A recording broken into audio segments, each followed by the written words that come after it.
Michael Brown, Clementa Pinckney,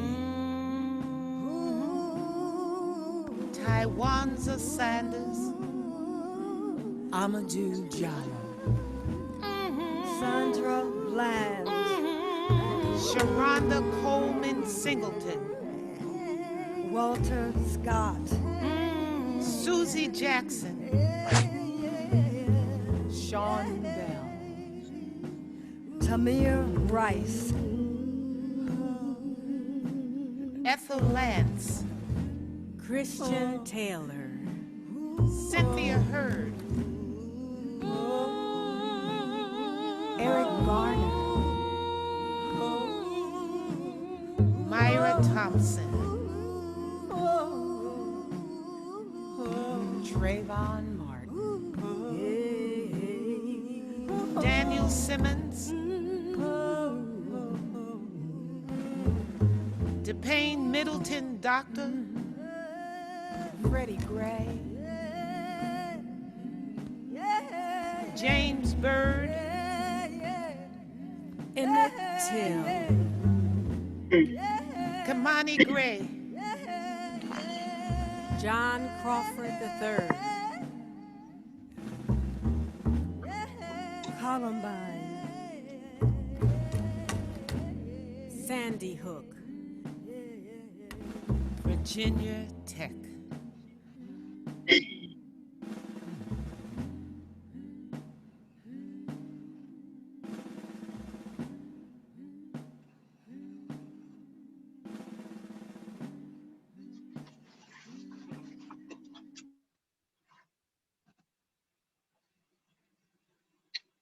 Good evening. I am Naomi Randolph Weisahunu, and I want to welcome you to the second town hall in a series of town halls sponsored by the North Carolina Gun Violence Prevention Coalition. Tonight's topic is extremism and gun violence. What are the connections? Tonight's conversation is part 2 of a conversation we began on last week entitled Building Bridges, where we had the opportunity to discuss with law enforcement and elected officials some of the systemic things that are contributing to gun violence in our community. Tonight, we shall do good work and courageous work as we continue the conversation relative to extremism in our communities. It's been a challenging season for all of us as we have ridden the wave of the pandemic and uprisings. And all the while, our lives must continue to go on, and all the while, we struggle, we fight, we endeavor to build what Dr. King framed as the beloved community. And so it is in the spirit of building a beloved community that we come together tonight. It is in the spirit of understanding that the way forward sometimes means going through difficult spaces. These conversations this evening will be courageous because we are courageous and we can do this well. Welcome. As people are continuing to come online, we want to go over the agenda with you for the evening. We'll have welcome, which I've done, our group agreements, which I will go over with you, introductions of our guest. We have extraordinary individuals who will join us and lead us in facilitating these conversations tonight. People who've been working across the state of North Carolina and people who've been working across the country to really get to the bottom of understanding what's at the root of what's happening in our communities as it relates to extremism. What's at the root of what's happening with gun violence in our communities? And understanding that our communities are composed of institutions as well as individuals. So on tonight, we're going to be looking at both things. So for a moment, our group agreements. There will also be breakout groups as we move through our conversation tonight. And so both in this section, as well as in our breakout groups, we're going to ask you to do a few things, and we commit to doing these things as well. We'd like to ask you to respect one another. We are all in this together. And in order for this to change, we have to be able to hear one another and listen to one another and respond respectfully. We also are going to ask you to use I statements, right? In this case, it is personal. So speak from your own experience and use I statements. We're going to ask you to come into these conversations with a spirit of curiosity and exploration. We really want to be asking the questions, why? What's going on? Why is this happening? What can I do? We're going to ask you to have a bit of humility. We all are able to do that, I'm sure. We're all in a place of growth. We're all in a place of pain in some instances because gun violence impacts all of us. We're all going to have humility together. And then finally, some of us are a bit more extroverted than others of us. And even in virtual spaces, we'd like to ask you to make sure that you share speaking time. Our extraordinary facilitators will help you with that if it becomes an issue in any of our spaces. So our time this evening is going to go quickly, and our informations will be rich and full. So we want to continue on with our agenda. And again, as you're coming on, we welcome you. This is the second town hall in a series of 2 town halls. This town hall is extremism and gun violence. What are the connections? And I have the great pleasure of introducing to you now, Sarah Smith. Sarah is the statewide community organizer at North Carolina's Against Gun Violence. Sarah has a background in public health and organizing, with 20 years of experience working with nonprofits and universities on a state, national, and global health issues. Sarah, welcome. Thank you so much. Oops.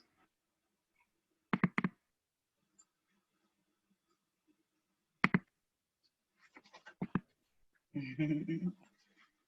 I'm Sarah Smith, and I'm an organizer with North Carolinians Against Gun Violence.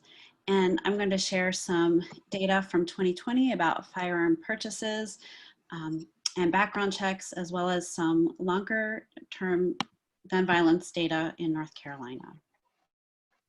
So in 2020 through June, the FBI issued preliminary estimates that almost 15% increase in the number of murders and non-negligent manslaughter offenses, and that's nationwide. These are just preliminary increases, preliminary evidence on the increases, but it's certainly a troubling trend.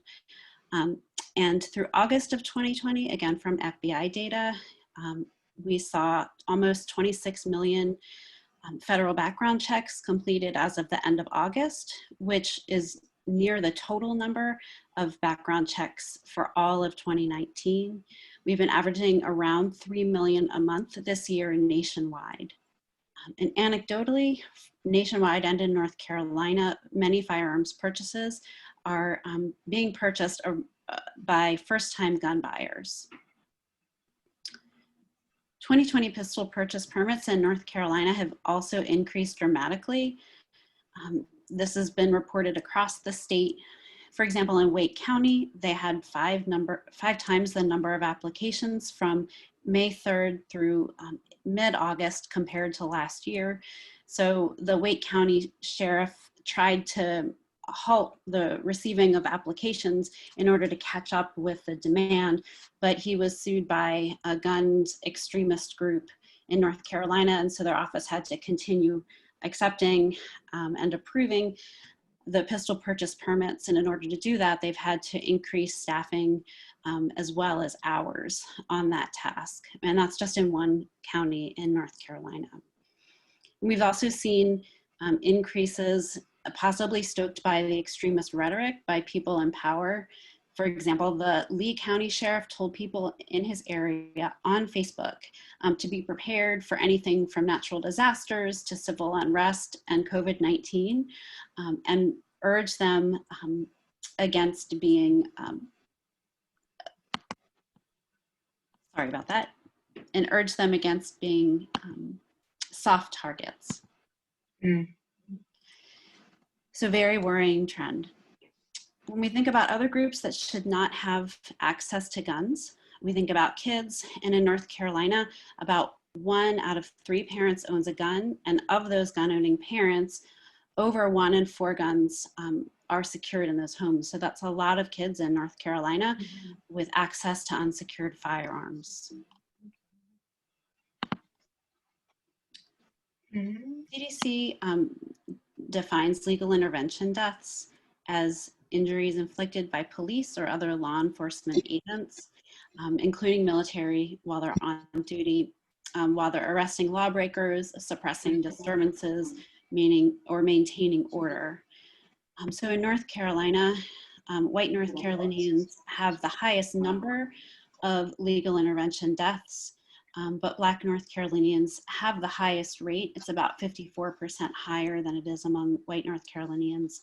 And the reason that most of these say not applicable among American Indian, Alaskan Native, Islander, and Hispanic is because those numbers were under 10, and CDC doesn't provide counts for groups when the numbers are fewer than 10. And this was for the 5 years, 2014 to 2018.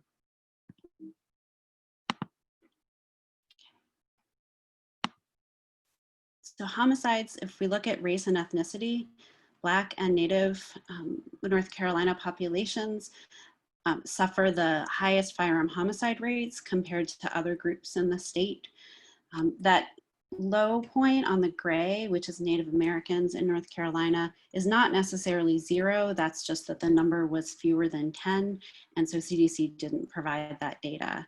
And that group ended 2018 with actually the highest rate in the state. But by number, North Carolinians are consistently victimized by firearm homicides far more than any other group.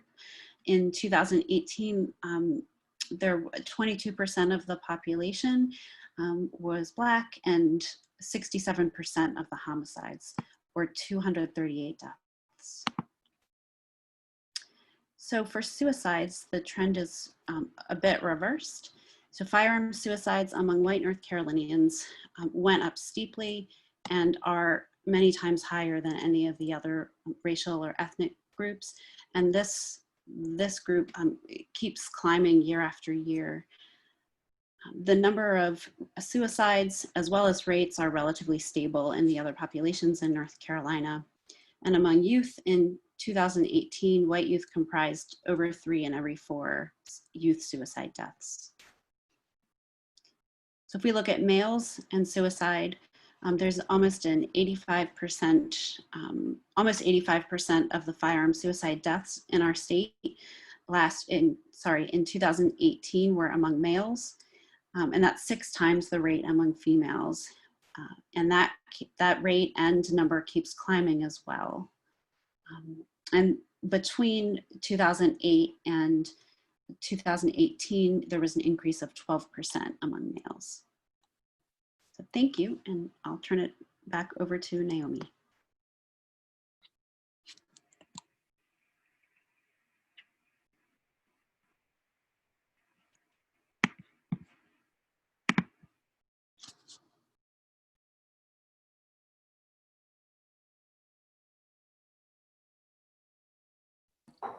You're muted, Naomi. You're muted. Let's try that. Thank you, Sarah, and thank you for sharing with us that data. Sometimes the headlines don't give us full information or the full picture of what's happening in our community. And so we're sure if people want to know more about that data, there will be information that's a follow-up to this virtual town hall where they can learn more. Thank you for that.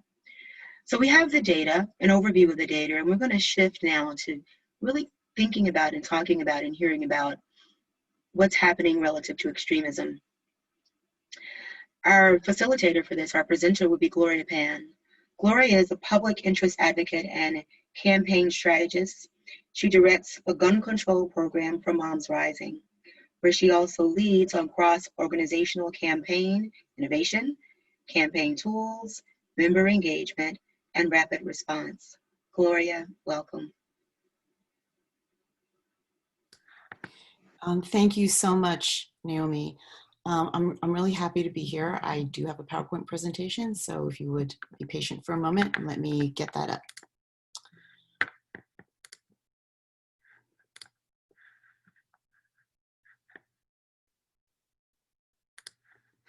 Does everyone see that? Yes? Yes. Okay, great, thank you. Okay, so that's my first slide. So I want to start by saying that I'm really appreciative of this opportunity to talk with everyone about this issue. I have been working on gun violence prevention since Sandy Hook. No surprise, many of us started with that. That was such a traumatizing event. And certainly at Moms Rising, it is something that our members are most passionate about. One of the things they're most passionate about. And the connection between gun violence and extremism is just so obvious. However, you know, within the mainstream gun violence prevention movement, sometimes it doesn't feel that way. Sometimes it feels like, you know, people are willfully blind, or maybe sometimes people just kind of get caught in their silos and they just don't see the writing on the wall. But at Moms Rising, it's very, very clear to us. Okay. So for those of you who are not familiar with Moms Rising, we are a national on the ground and online organization of more than 1 million moms and family members across the country. Our signature issues are things like paid family leave, paid sick days, equal pay for equal work. But over time, we've become sort of an umbrella organization for the leading issues that are impacting families at any given moment. So for example, we had a huge campaign fighting for access to healthcare. And right now we have very big campaigns fighting for immigration reform and also fighting for criminal justice reform. So at Moms Rising, okay, our gun control campaign strongly and regularly intersects with our criminal justice reform and breaking the school to prison pipeline campaigns. We also have at times intersected with our immigration campaigns. At Moms Rising, we are multi-issue and intersectional in a very big way. Through this intersectional lens, when the current administration took power, it was very clear to us what was going to happen. In a March 2017 article, Civil Rights is now a gun safety issue, hate and guns in Trump's America, we said, putting Trump's hate-filled America together with more guns is an unfolding disaster for minority communities who will bear the brunt of this new wave of armed aggression driven by cynical political calculation. And after this article came out, we challenged the GVP movement to stop pretending that civil rights and racial justice are not issues of gun safety. 3 years later, in this moment, the GVP movement as a whole is finally acknowledging that police violence is gun violence, but we also need to acknowledge that gun extremism is armed white militancy, and also that gun ownership and gun culture, as practiced, constructed, and promoted by the gun lobby and the NRA, is nothing less than armed white supremacy. As a movement, it is time for us to completely reframe our work through the through the lens of power, oppression, and ending white supremacy. Why? Because we will never win the war against gun violence if we continue to follow and if we continue to fight narrow, standalone battles. White supremacy is the lens through which the NRA has conducted its very successful, decades-long war to empower white gun owners and flood our communities with guns. They have invested decades and hundreds of millions of dollars into this war. We will never win this war if we continue to ignore it. If we continue to focus on narrow standalone battles like universal background checks and extreme risk protection orders. This is not to say that these battles shouldn't be fought, because of course they should be fought, but that our ignoring the overarching war being conducted by the NRA is an important reason why we have made such unsatisfactory progress. We need this new frame because fighting violence, particularly armed violence, is the GVP movement's charge. And as the nation engages in this current conversation about violence against Black and Brown people that has ranged far beyond police brutality, the GVP community's failure of leadership in this moment could be considered gross negligence. And we cannot show our leadership without this new frame. And finally, such a frame would give us the tools we need to fight gun violence in a way that centers safety for everyone, finally making space for Black, Brown, and all voices at our table, and build the broad, diverse movement that we need. Had this frame been in place a long time ago, we would have been in a much better position to oppose extreme policies ranging from stand your ground to permitless carry, which the NRA continues to push, riding on white supremacist dog whistle rhetoric. But as a movement, we do not have the language to call it out and fight it. And now the campaign to get police out of schools is catching fire. But is the GVP movement ready? One of the GVP's movement's main arguments against guns in schools has been that we don't want or need people to bring guns into schools because, after all, we have security, which is provided by armed and trained police, despite the fact that research shows that discipline is disproportionately meted out to Black and Brown students, and there have been hundreds of thousands of arrests of preschool and grade school kids, because police do what they do, what they're trained to do. They arrest people, including children. And having police in schools reinforces the school to prison pipeline, and in-school police have not stopped a single school shooting. So now that the civil rights advocates are fighting to remove police in schools, are we prepared for how the NRA is going to respond? Is our movement prepared to support getting police out of schools?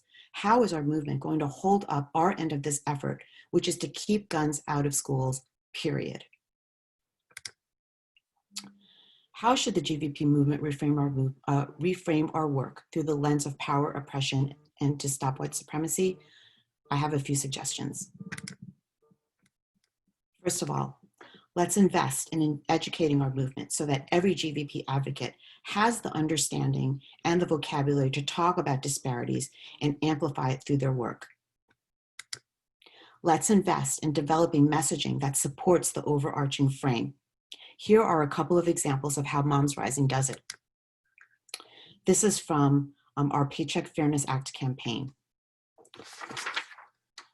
In it, we use language like, it's not the 1960s anymore, but women still earn on average 23% less than what men earn, and mothers and women of color earn even less. And from our maternal justice campaign, we use language like, Black women in the US are 3 to 4 times more likely to die from pregnancy-related causes than white women. So imagine a GVP movement that regularly messages like this. 1.6 million students attend a school that employs a law enforcement officer but no counselor. Expand restorative justice and trauma-informed care in public schools. It's time to invest in the solutions that create positive and healthy school environments for the success of all students. Or like this. Since Florida passed Stand Your Ground in 2005, a Black Floridian's likelihood of being killed by firearms has increased by 14% more than white Floridians. Stand Your Ground laws violate the constitutional right to equal protection under the law and must be repealed. So just please note, this is like my dream messaging, and I completely made up that factoid. And as we do this reframing, several key questions must guide every campaign. And this is from Moms Rising's Centering Racial Equity in Early Learning Toolkit. We should be asking questions in everything that we do, including how will this strategy advance racial equity? Does the policy include disaggregated data? Who most benefits and why, and who doesn't it benefit? How have impacted community members and communities of color been meaningfully involved in creating the policy proposal from the outset? And who has the power to implement this? And how are they accountable? I would like to end with this thought. As the nation's eyes open to the tragic reality of police brutality, many are also learning about the history of the police and how police forces are the direct descendants of slave patrols or slave militias. If the original constitutional mandate that an enslaved human being is 3/5 of a person is today considered racist, specifically anti-Black, and no longer constitutional, then why hasn't the Second Amendment had a second look? As organizations and individuals who are committed to ending gun violence, the racist origins of the Second Amendment and what that means today cannot be ignored. And in conclusion, I would like to challenge everyone. Funders and the gun control community need to reframe our work and invest it in not only in this moment, but going forward into the future. Are we going to rise to this challenge? Thank you. Gloria, thank you. Courageous conversations. That's what we're doing tonight. We're digging in, we're going deep and wide.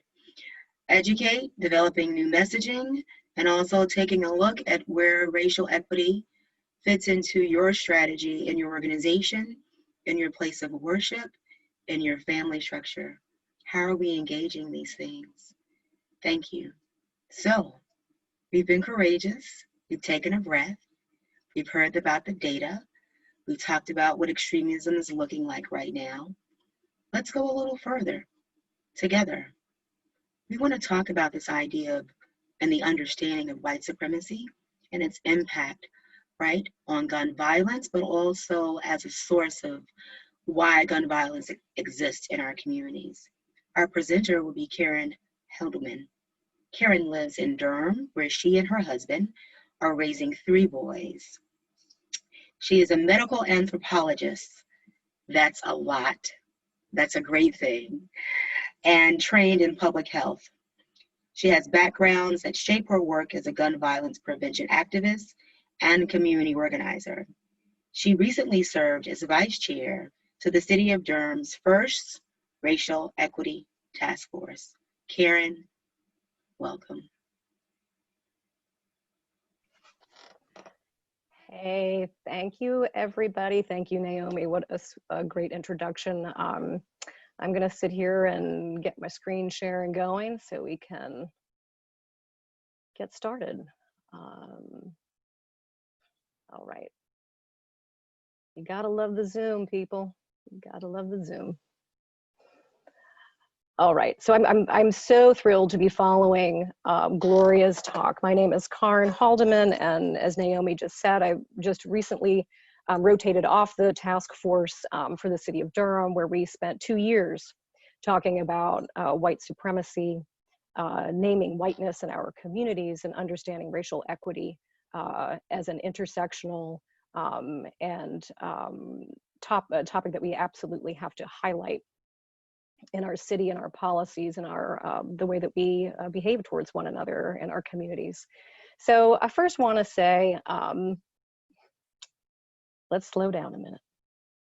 And I know we don't have a ton of time today, but it's really critical for these conversations to take place in safe spaces that you create with one another.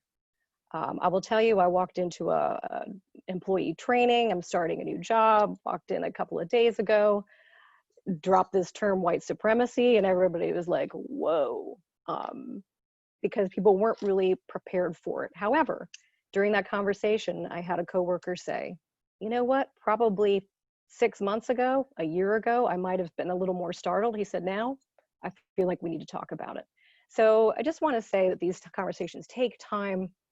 Take the time to acknowledge the space that you're in, what you bring to the table, the experiences in your life that shape who you are. Take it slow, build those relationships. I didn't know one person on this task force personally, before I started. And within about 1 year, we were all really sharing how we felt in very honest and open conversations. And you want to keep the conversation going. No question is too simple. I don't care if it's a definition. I don't care if it's something as simple as what is white supremacy, because you're in luck. We're going to talk about it tonight.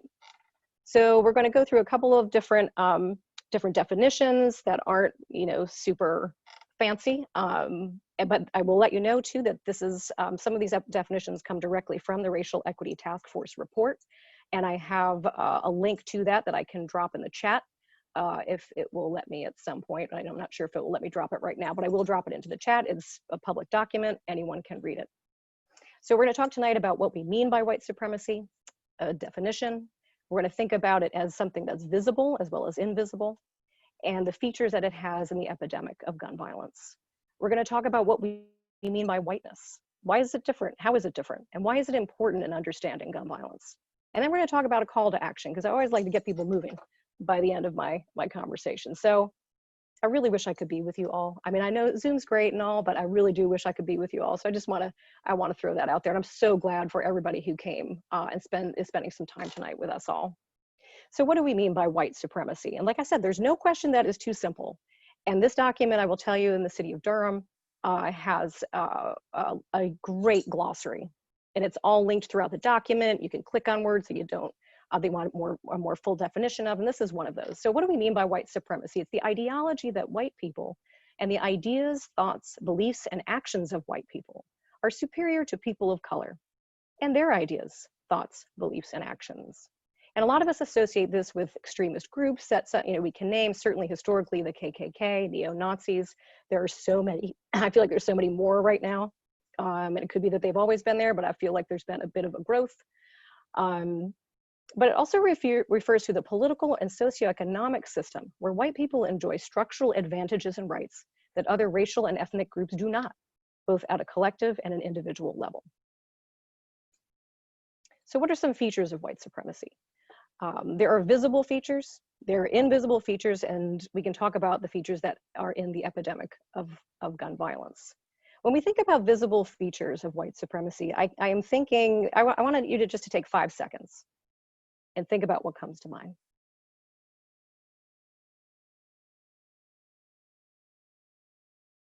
I think we can all come up with a variety of symbols. I actually don't show those symbols intentionally, and I think that is part of my own anti-racist action, is to not perpetuate those symbols. We have seen a lot of images over the course, particularly of the last 4 years, 3.5 years, but we've had a lot of images now in our minds about what white supremacy looks like, what we think of it when we think about white supremacy. And then of course there are events. There are events that are quite famous. I immediately, of course, now reference Charlottesville, but there are so many others right now. Unfortunately, across the country and via social media, we're kind of bombarded with all of those symbols, images, and events. I would say to recognize that that is a trauma. That is a trauma to view those images for white people, for people of color, and to be sensitive to what it means to view those images and also to share those images. And then we can think about the organizations, such as those who identify as being white nationalists. Those are all sort of the visible ways we think about white supremacy. And there may be more that you can think of. We'll talk about that maybe in some breakout groups. But then there are the invisible structures, the systems, the educational system, the healthcare system, and then the structures within those systems, whether it's access to testing and AP courses, or understanding how to do paperwork, or having access to any kind of help and all the steps you have to go through, or having no access to a network, for example, when you're looking for a job. Institutions are inherently built on white supremacy. And there are ingrained thoughts and behaviors such as things like implicit bias, the things that pop into our head without even any provocation, that are a result of being conditioned as a child of US culture. And then there's white supremacy culture, an artificial, historically created set of behaviors and norms. And it's the glue that binds all of those institutions into systems. And you can see then that white supremacy, the way I'm talking about it now, is a building block. It is a building block of many of our institutions in this country, if not all of them. And some features in the epidemic of gun violence, features of white supremacy in the epidemic of gun violence. First of all, invisibility is its superpower. People feel like if I don't see it, I don't have to talk about it. If I don't see it, I don't have to acknowledge it. It really is its superpower. And so our job as anti-racists, and we're going to talk about this in a second, is to uncover what is invisible and make it visible. Some other tools of white supremacy: fear and violence. I think we've seen this play out over and over and over again. It's what fuels white supremacy in our country. And then on a very basic level, and this is just a recent study on the kinds of weapons that white supremacists seem to reach for in their events and organizing, and those are ghost guns, and those are untraceable, unserialized guns made from parts that are currently unregulated by the ATF and are readily available for purchase without a background check. And there's this quote from a recent article in The Trace: "The arrest of a white supremacist cell before the Richmond gun rally, for example, shows how extremist motives are colliding with easy access to ghost guns, homemade silencers, and unregulated tactical accessories." And I have to say, I think when you think about the invisibility of white supremacy, the idea of a ghost gun actually fits hand in glove. They want to be under the radar, and there's an advantage to having that invisibility and that inability to trace the firearms that are being used in homicides, gun injuries, and other violent acts perpetrated by white supremacist groups. So I said earlier we were going to also talk about whiteness. Now this is a little different. Whiteness itself refers to the specific dimensions of racism that serve to elevate white people over people of color. It is not a skin color. Whiteness is not, it goes beyond a skin color. The specific dimensions of racism, this is like really heavy stuff. And I'm throwing a lot of things at you tonight. And I do encourage you to go and look at the racial equity report, not just because I worked on it, but because we lay it out for people in a more concrete way and a sort of a more highly developed way. And this is a really short presentation, but I do encourage you to go take a look at it. Whiteness is thus conceptualized as a constellation of processes. So again, beyond the skin color, and practices rather than a discrete thing like your skin color. Whiteness is dynamic, relational, and operating at all times on myriad levels. And that's important to remember. It is a living, breathing thing. So why is it important to understand whiteness in understanding the epidemic of gun violence? And Gloria laid this out really well. Certainly all of the intersections of the ways we live our lives in this country, the institutions and structures that have been put in place and built on white supremacy, and having that baked into our systems and institutions, and how those intersect to create a culture that is unfortunately deeply suffering from the epidemic of gun violence. So gun violence, we know, disproportionately affects Black, Indigenous, people of color, whether it's homicide, gun injury, and police violence.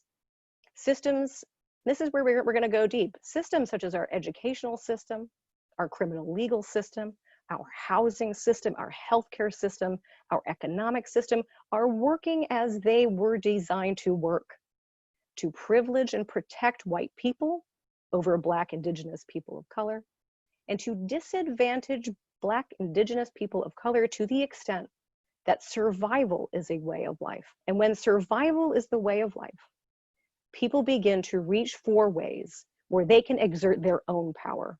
And unfortunately, that is oftentimes a firearm. So naming whiteness, again, this is not a skin color we're talking about, it goes beyond a skin color. When we encounter it, is part of active anti-racist work. But both white supremacy and whiteness reference power. Who holds the keys? Who is in charge? Who makes the rules?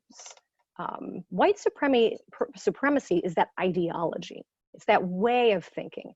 Whiteness are the processes and practices that often manifest in policy. So if that's sort of a way to think about it a little bit separately, but both reference power and the way that people experience power, including white people.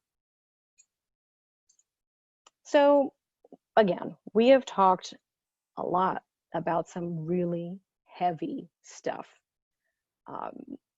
And I will encourage you again to read the report, but to also do things on your own, to really explore your own understandings of white supremacy, whiteness, and how to dismantle it. So here's some calls to action for you, because I always think, like, if somebody can leave me with something to do on my way out the door, it's always good.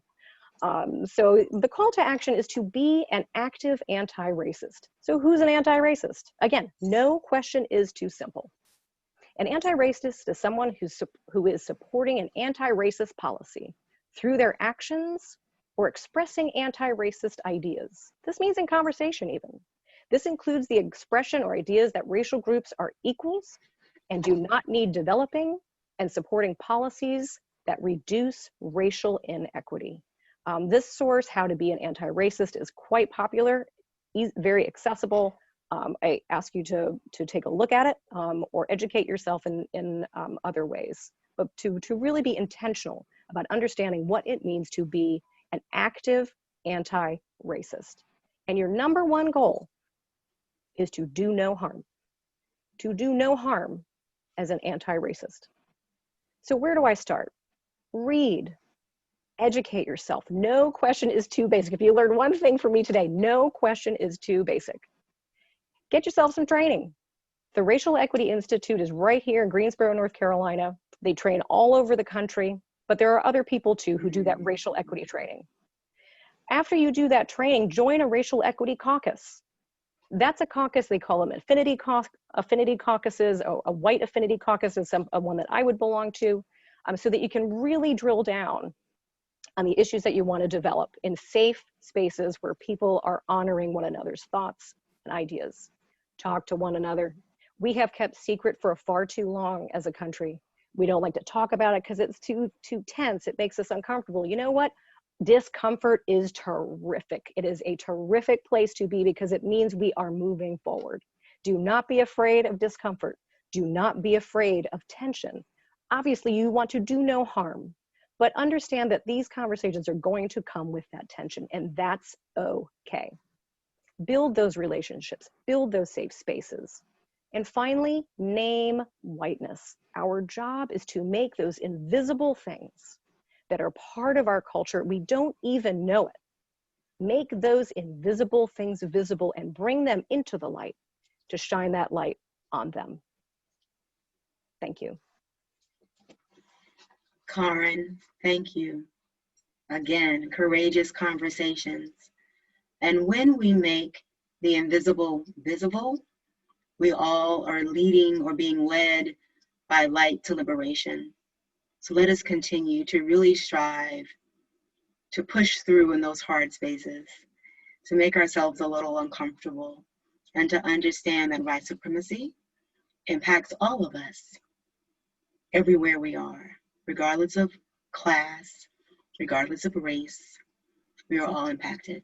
Thank you, Carmen. So the coalition over the last 2 years has been meeting and talking and pushing one another and dreaming with one another and envisioning with one another. And one of the things that we know, because many of us are organizers, is that yes, you're going to go through hard spaces with one another. We're going to ask people to do challenging things sometimes, but we're doing this not because we like to be in the hard spaces or because we like challenge, but because we have hope.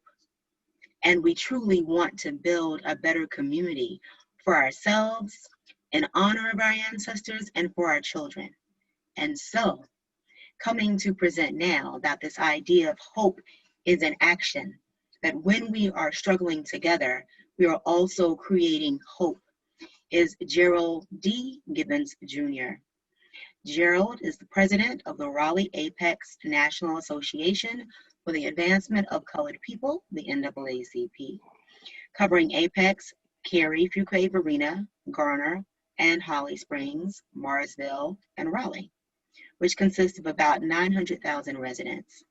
Mr. Gibbons is a United States Air Force veteran of the Iraq and Afghanistan wars. Gerald, welcome. Thank you so very much, Naomi. Thank you for that very warm introduction as well. Everybody, I'm glad to be here with you all. And I'm going to follow up behind both uh, two great presentations by Gloria and also by Karen. Gloria gave you the results of white supremacy, the extremism and the gun violence. Those are the results of white supremacy. And Karen hit you on the impacts, systems, structures, institutions, power, and whiteness. And I'm going to focus on the action of white supremacy and how we got to where we are and how hope will lead us out of of our situation and dealing with white supremacy in our country. Currently, right now, the NAACP has over 2.4 million members. Since George Floyd's death, we have about 25,000 new members of the NAACP. We have over 22,000 branches worldwide. We have over 800 branches on college campuses. We are in 47 states. We have 1.3 million followers on Instagram, 500,000 on Twitter, 650 followers on Facebook. And we've been here for 111 years. The NAACP have been saying Black Lives Matter for 111 years. Our mission is to secure the political, educational, social, and economic equality of rights in order to eliminate race-based discrimination and ensure the health and well-being of all persons, not just people of color, but all persons.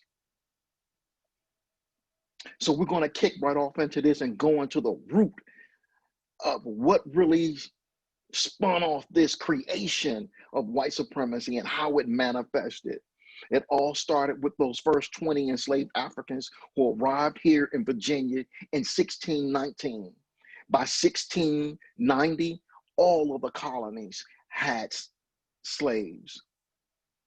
The first slave ship that was actually built here in the United States and launched from our country, it was named the Desire. And the next 4 slave ships named after that were called the Fortune, Hope, and Prosperity. In 1662, Virginia was the first to encode or codify that children of enslaved mothers are also enslaved. In 1669, Virginia said that an enslaved person's death while resisting a master is not a felony. That feels all too familiar to today. It kind of feels like there's a lot of people who can kill us with no accountability. That's how deep that this really goes. Virginia, between 1689 and 1865, created more than 130 slave statutes. 1739, the Stono Rebellion. It was one of the earliest slave revolts out of Stono, South Carolina. The result was 58 chapters of law. And it said that so that the slave may be kept in due subjugation and obedience. 58 chapters of law. From there, Georgia plantation owners and white male employees were required to serve in the militia. By 1776, when the Declaration of Independence was signed, 41 out of the 56 signers all owned slaves. By 1790, 1.5 million pounds of cotton was being picked annually by more than 700,000 enslaved. If you've ever touched a cotton ball, imagine how many pieces of cotton you would have to pick to get 1.5 million pounds of cotton. 1880, Congress bans further importation of the enslaved because now the enslaved were being used to set up banks, insurance, home and property ownership. The whole concept of mortgage was being established off the backs of those who were enslaved. Between 1831 and 1861, 75,000 enslaved escaped to the north using the Underground Railroad. In 1846, Frederick Douglass established the North Star newspaper, which was huge because it allowed for those who were abolitionists the opportunity to speak with a strong message across the entire nation. In 1850, Congress passes their second Fugitive Slave Act, mandating that the government participate in capturing and returning escaped slaves. I repeat, they passed their second Fugitive Slave Act, mandating that the federal government participate in capturing escaped slaves. 1857, Dred Scott case. Congress does not have the right to ban slavery in states, and slaves are not citizens, as this was also would lead to the concept of there was no rights that of a black man that a white man had to respect. 1861 to 1865, we have the American Civil War, in which 620,000 Americans were killed. I share this timeline of slavery with you because it's so important to be able to understand the cruelty and the harshness of what happened during this time frame. Many people today are spreading the myths and rumors that in the South that those who were enslaved and their masters, they got along and they were like family. And that's just not true. I could go on and on telling you about some of the most horrific things about slavery. So, out of everything that happened for more than 300 years, what did our ancestors do? They founded faith-based organizations. They founded historically Black colleges and universities. They founded their own businesses and they built communities. Most of the first Black congregations and churches that were formed before the 1800s were founded by free Blacks.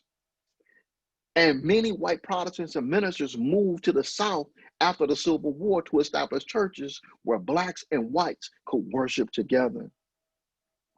Our historical Black colleges and universities, in which I attended Lincoln University, they were established in the South after the Civil War with the assistance of religious, missionary, and Black military veterans. Black-owned businesses. By the 1890s, thousands of small businesses and operations, small business operations had opened up in the urban areas and also in rural areas too. Then we went through this period, which is very well known, the 100 years of lynching. These lynchings were terrorism.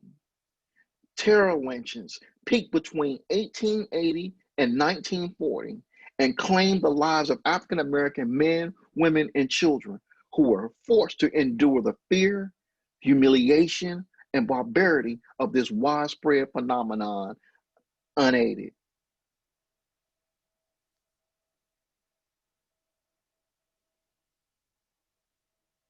But hope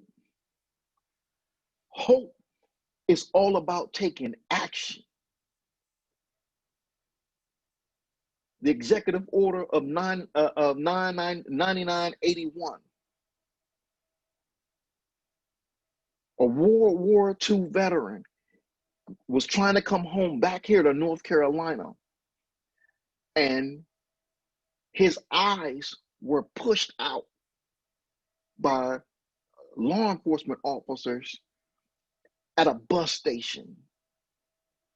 And that inspired the president to issue Executive Order 9981. We all know about Brown versus Board of Education, separate and unequal. the Montgomery bus boycott, inspired by primarily Rosa Parks and many others. The Little Rock Nine, the Greensboro sit-in right here in North Carolina.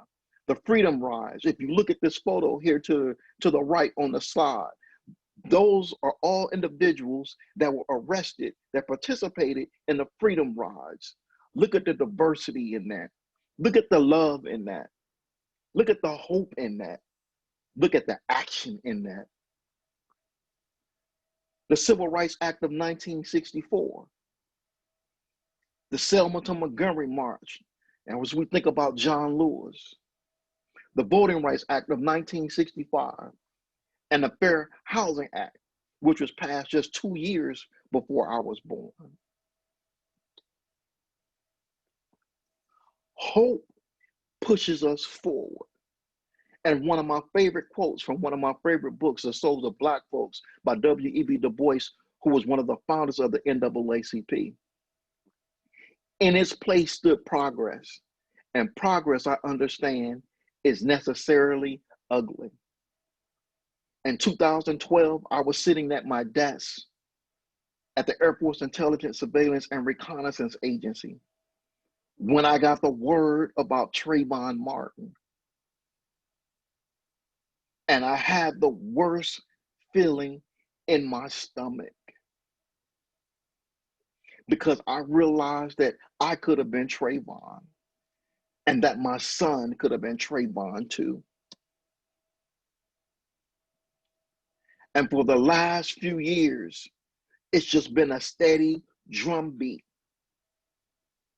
of young people, of people all across our country having to come together and not make a movement, but deliver a message that Black lives do matter.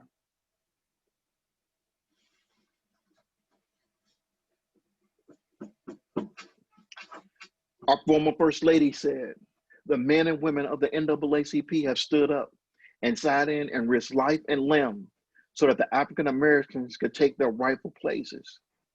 So I know that I stand here today and know that my husband stands where he is today because of this organization, because of the struggles and the sacrifices of all those who came before us. But I also know that their legacy isn't an entitlement to be taken for granted. And I know it's not simply a gift to be enjoyed. Instead, it is an obligation to be fulfilled. I share that quote with each and every single one of you to hopefully inspire you to get involved, to take some action, make that phone call, write that letter, visit that office, participate in that protest, participate in that civil disobedience. We thank you and have a great evening. Gerald, thank you. Hope is in action. We all can ask ourselves the question, what can I do? Folks who raised me would say, get in where you fit in. Figure out the opportunity. So, together, we've been digging in, moving. Didn't anticipate moving, but we're moving forward with courageous conversations in this space. We want to give ourselves the opportunity to have some small group conversations, and we have extraordinary folk who are leaders in our broader community, in our state, but also in the coalition, who have volunteered to facilitate this evening. Before we move to the breakout groups, we want to remind you of the ways in which we have agreed to interact with one another on this evening. One, we want to respect one another, right? Remember Aretha, respect. We want to use I statements, make it personal in this instance, right? Personal, speak from your own experience. Be curious and explore, but also make sure the curiosity is focusing on you and respectfully curious with other people. We want to have humility, all of us, regardless of where we are in this puzzle of the space in which we exist. We are all a piece of the puzzle. So let's be humble together. And then we want to share our speaking time because we don't have a lot of time. So our facilitators will ensure that we do. And our great technology experts in our Zoom world are going to help us break into our small groups. In our small groups, and our facilitators are going to be Jessica and Fami, myself and Beth, Gerald and Becky, Karen and Tiffany, Gloria and Jennifer. In the small groups, just a quick reminder, facilitators, let's make sure that we get everybody's name, why they joined this conversation tonight, what's one new idea or concept that they've learned, what resonated deeply, and then what's one question they would like to think about and explore further. All right, let's go off to our small groups. I just realized, oh, Go ahead, Jessica. oh, I'm sorry.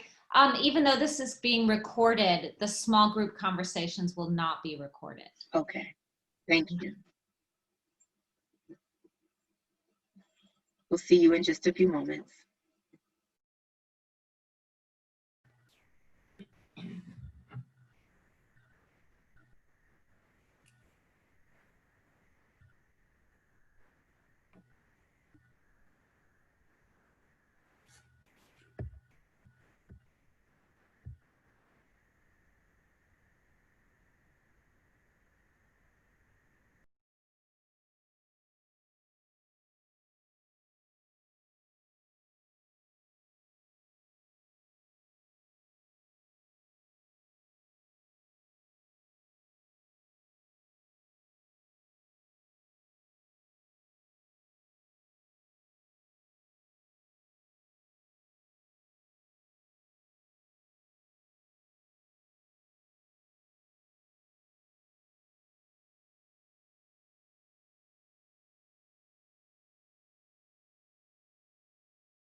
We're all coming back in bit by bit. I see some smiles. Looks like the small groups were good conversations, or you all are faking it. Either way, we're glad to see you come back. Glad to have you back. Glad to have you back. Glad to have you back.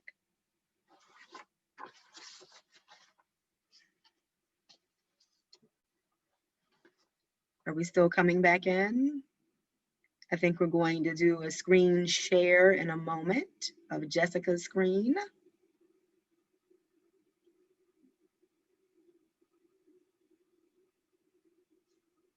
In the meantime, fall is here. Everybody's feeling the chill in the air. The transition happened very quickly. Yeah, excellent. So we are back together.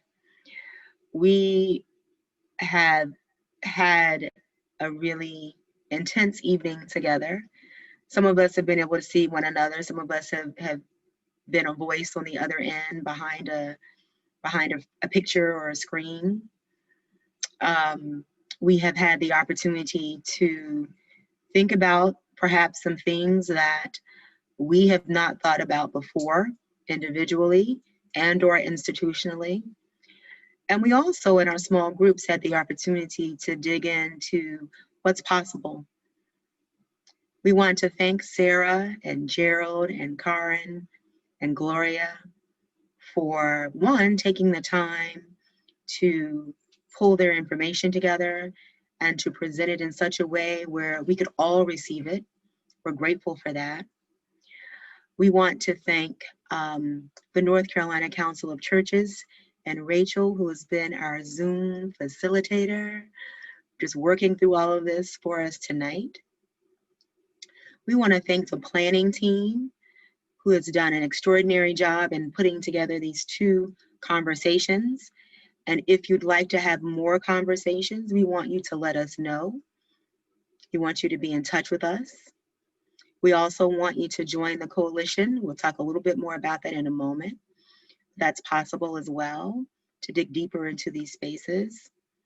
We want to thank the Center for American Progress, because that is a good space that supported this work for us here in North Carolina. So we're grateful to the center. And we want to thank each of you for taking your time tonight to be a part of this conversation. And as we're moving to close, we want to just have a moment of silence and thank the life force that was Ruth Bader Ginsburg, and all that her intellect, all that her force and her will provided for all of us across this country, but also across the world. The work that she did in this space and during her lifetime was revolutionary. And one would look at Ruth Bader Ginsburg and not necessarily think, oh, there goes a revolutionary. But indeed she was, just as all of you all are and have the possibility to be. We all can be RBGs, all of us. Give your voice, give your energy, give your intellect, give your spirit to creating change. I am Naomi Randolph Wesuhunu. I've enjoyed being your moderator this evening. I'm the Senior Advisor for Action in C. We want to invite you to join the coalition, and we want you to vote. We don't want you to vote twice, but we want you to vote. If you want to do it before November 3rd, you want to vote by mail, you want to go to the poll, you do whatever it is you want to do, but it is imperative that we all stand up in this election cycle. Continue to be the change in your communities. Thank you so much. If any of my colleagues have any closing words, I'm happy to yield the floor.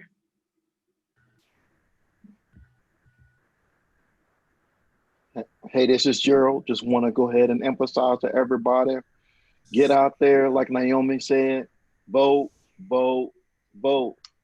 If you want to make an impact, you got to do it at the polls. Have a good evening and everybody be safe. Jessica, any closing words? Thank you, Gerald. No, and my dog is howling, so no. Okay. The Zoom makes us all very human, right? We all have lives, right? We're not just behind desk all day. Thank you all so much. Peace and blessings. Be well. Take care. Rachel, you were the best. Thank you. Can all the planners still stay on the call? Good night, friends.